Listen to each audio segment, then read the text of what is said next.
Number 81, resist the need to be boastful about yourself. Strive to be interested rather than interesting. Become the listener, the one who cares about the accomplishments and activities of others, and you will not need to distort your personal storyline at all. Number 82, practice generosity. People who give willingly of their possessions and their money are not doing it because they have it to give. They are coming from a special heart space that is attracted to serving and sharing. We can all give something in the service of others and in the service of our higher selves as well. Number 83. Know that love is the least threatening experience there is. Love asks nothing and demands nothing. It calls for giving, sharing, and vulnerability with God as your inner guide, communicating infinite love. Number 84. Avoid dictating to those who are smaller, younger, or less educated. We are all at different stages on the spiritual path, but none of us is better than anyone else. We're just different. Number 85. Allow your higher self to guide you when you have problems. Create a sentence that you repeat silently, such as, "Please decide this for me. I leave it in your hands." This may seem like a cop-out, but I have found this technique helpful in many problem areas of my life.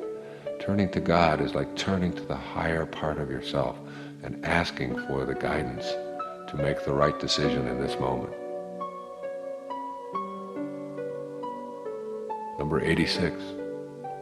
Remind yourself that God created you in perfect love that is changeless and eternal.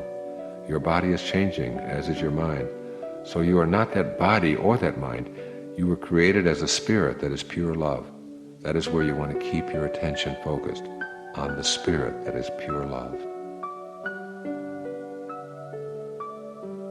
Number 86. Remind yourself that God created you in perfect love that is changeless and eternal. Your body is changing, as is your mind. So you are not that body or that mind. You were created as a spirit that is pure love. That is where you want to keep your attention focused, on the spirit that is pure love.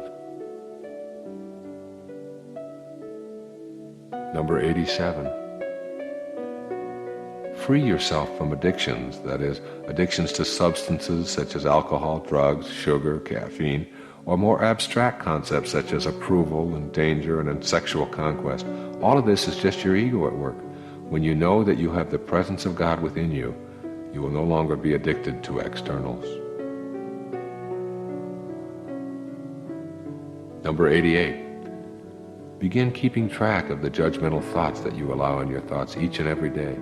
Increasing your awareness of this judging habit will help you consult your loving presence as these judgmental attitudes begin to surface.